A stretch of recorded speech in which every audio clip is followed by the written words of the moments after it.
Hey guys, thanks for joining us here at Salty Ginger Talk. If you're a returning listener, it's great to have you back. If you're new to the channel, we're glad you're here and we hope you like the podcast.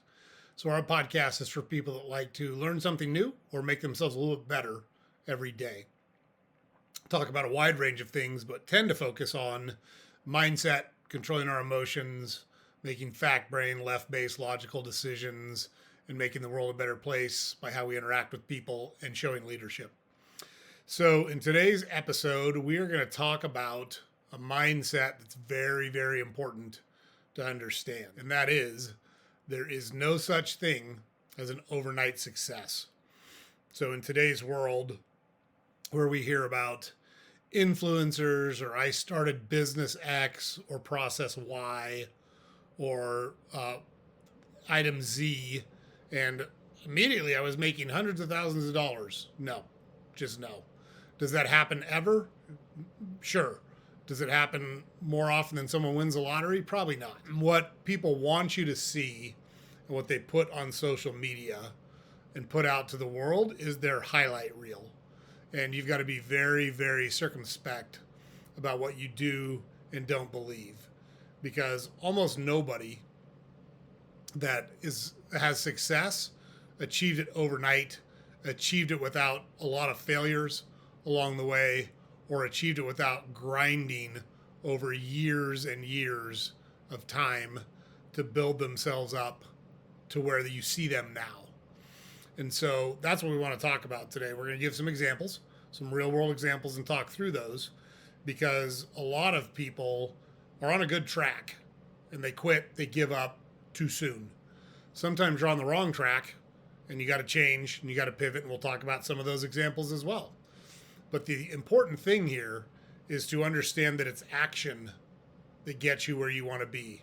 It's not talking about stuff. It's not researching stuff. It's not a really nice, beautiful plan that you've put together. It is execution. So that's what we're talking about today. So a couple things to note here as it relates to success. Overnight success is a myth. Overnight success is almost always somebody breaks through after years and years of grinding, and you see them after they break through.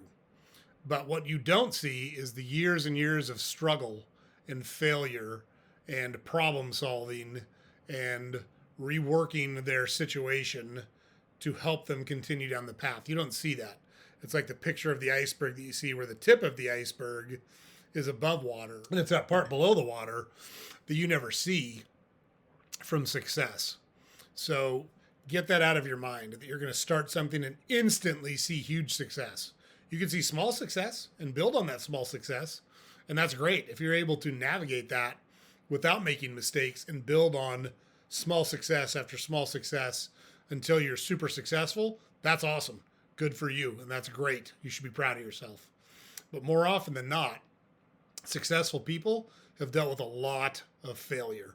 We're going to talk about some of those as we get through our examples here. Number two, it's a marathon, not a sprint. So there's a saying in golf that a golf tournament goes for 4 days. So you typically play Thursday, Friday, Saturday, Sunday, and it's a 72-hole event. And there's a saying that says you can't win the tournament on Thursday, but you can lose it on Thursday. So if you go out and blow up and shoot 10 over par on Thursday, that's going to be hard to come back from. But let's say you go out and shoot 5 under par on the first day and you're leading the tournament. That's great. You got 3 more rounds and somebody's going to get hot, whatever the case may be. You can't win it the first day, but you can lose it. And that's the mindset you want to have as it relates to business or personal goals or anything in life that's worth having. You're going to have to work for it. It's not going to come easy. It's not going to get handed to you. It's not going to happen quickly. But if you want it bad enough, it's worth it. But you got to remember, it's a marathon, not a sprint. And you've got to learn to enjoy the work that you're putting in to achieve the goals that you're trying to achieve. Because by embracing that work, it's going to keep you coming back for more and doing the work over and over again. And the work is what's necessary to develop the skills and the abilities to attain the long-term success that you're trying to attain. It requires sacrifice. Next, you got to give stuff up. You don't get to have everything. Nobody has everything. And I've heard a couple of sayings that I like around this. you can have anything in life you want, but you can't have everything. The other saying I've heard is you can have everything, but you can't have it all at once.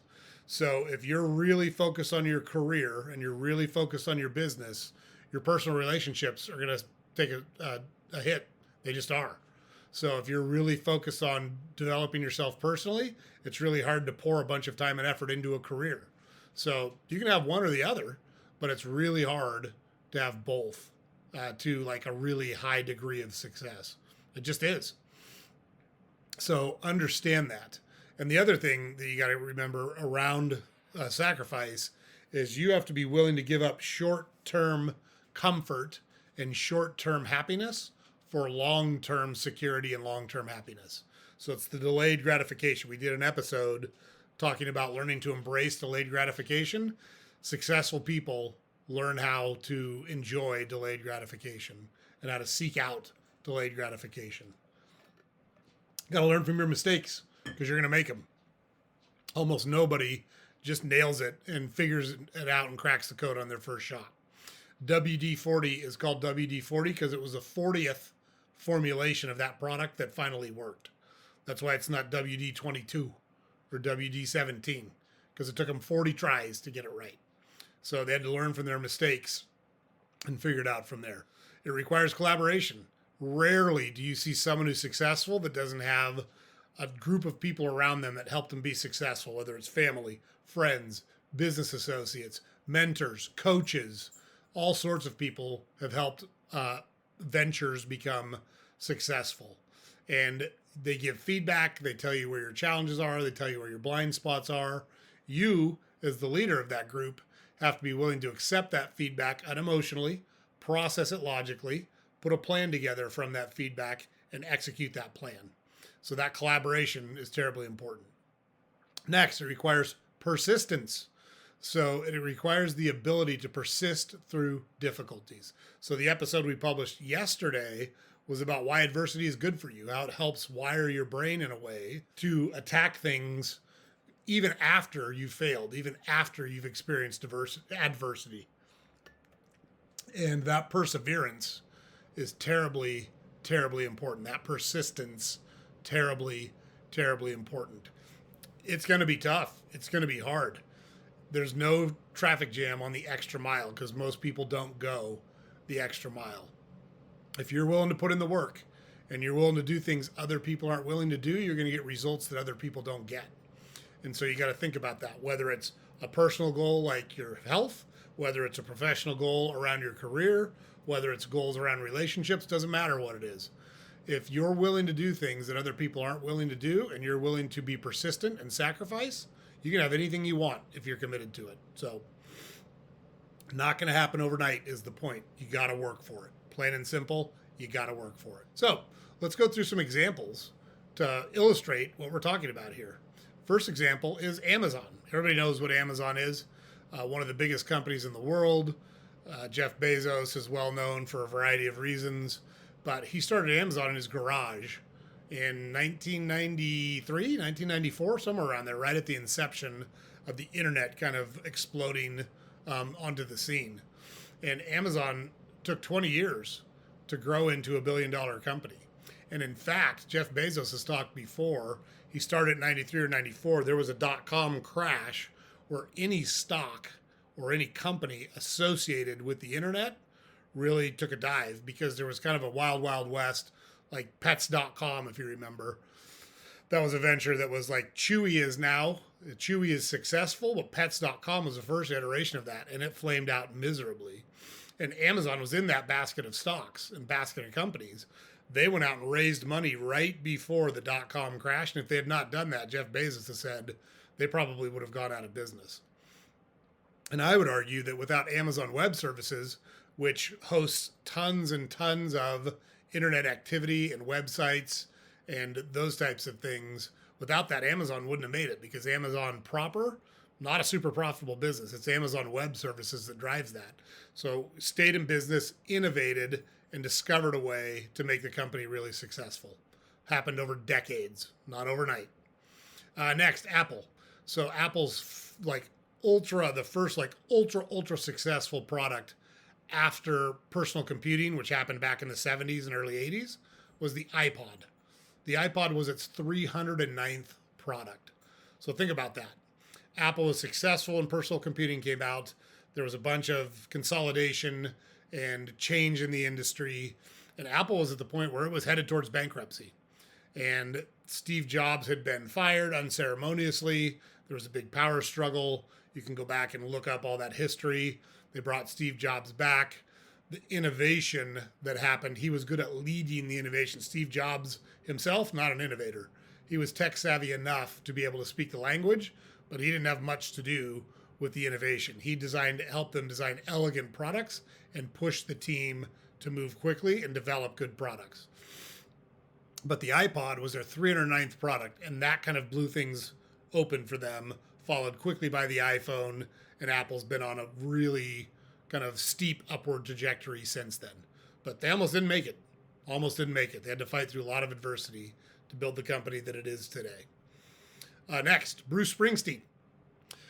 Super popular, super talented, super famous. His first successful album was Born to Run. Notice I didn't say it was his first album. I said it was his first successful album. So he had released 3 full-length albums before Born to Run broke through and made him kind of a household name and made him really popular in the late 70s. So Bruce Springsteen, like iconic. But for the first 3 albums, nobody cared. Nobody liked his stuff. He kept going, honed his craft, learned what people wanted, and developed into what he is today. J.K. Rowling, single mother, divorced, on welfare, wrote the Harry Potter series. Took that series out and tried to sell it to a bunch of publishing houses, and 12 of them said, nope, out of the office. Nobody's going to buy that. Nobody cares. Nobody's going to read this stuff. Bloomsbury took a chance on Harry Potter.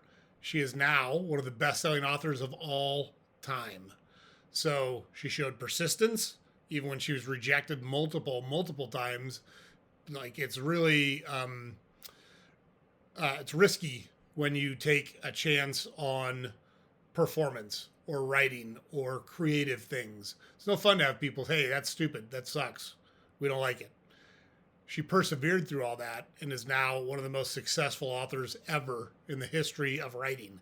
So, great example of perseverance and fighting through adversity and the fact that there is not an overnight success. I mean, she wrote those books in coffee shops while she was a single mother on welfare. It's a crazy story, but a great example.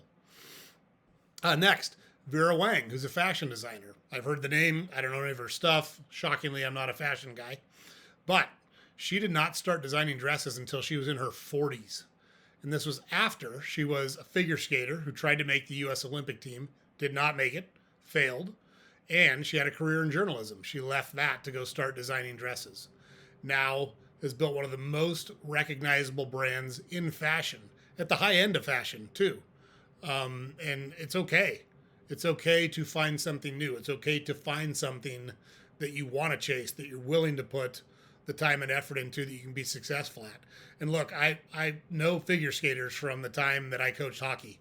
We shared the ice with figure skaters. I hired figure skating coaches to come teach our hockey players how to skate because they're technically very good skaters.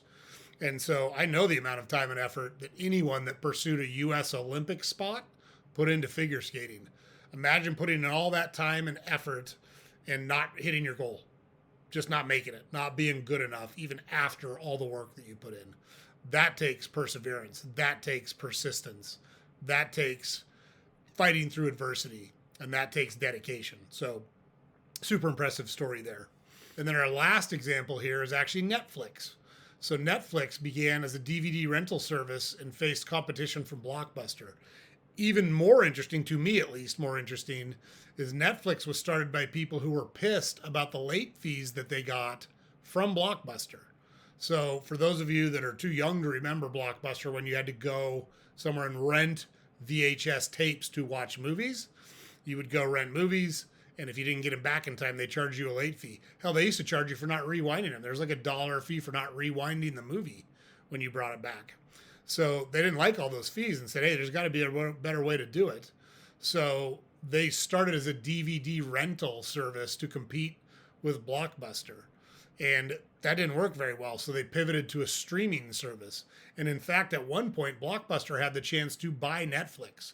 I think it was like for $1 million. It was a crazy low price in comparison to what Netflix is worth today. And Blockbuster wouldn't do the deal, didn't do the deal. Netflix has now grown into a global leader in entertainment and even original content. They produce movies, they produce television series. All this because some guy was pissed he didn't like the fees that he got where he returned his movies late to Blockbuster. So, a good example of perseverance, adapting to the market, listening to what customers want, having some vision, and then pursuing that vision. So, those are all great examples of not overnight success. People who fought through adversity become tremendously successful after years, decades in some instances, of failures, of not having the success that they wanted, of middling success, of shit, is this ever going to work? And they fought through it.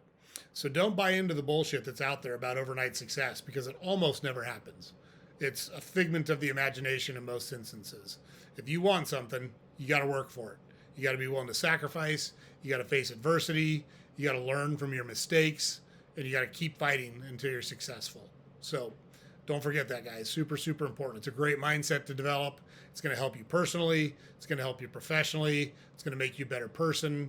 It's going to give you more fulfillment in your life, because when you're pursuing something that you care about, that is actually where you get the most value. It's not achieving it. It's actually the work that you put in and the sacrifice you make that makes you appreciate it. So, good lesson to learn. James puts it up over here every day, guys. Don't forget to go to our website, saltygingertalk.com.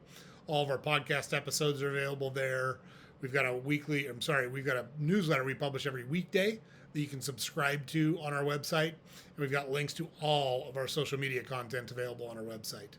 Appreciate you guys checking us out. Everybody have a great week. We will see you next time.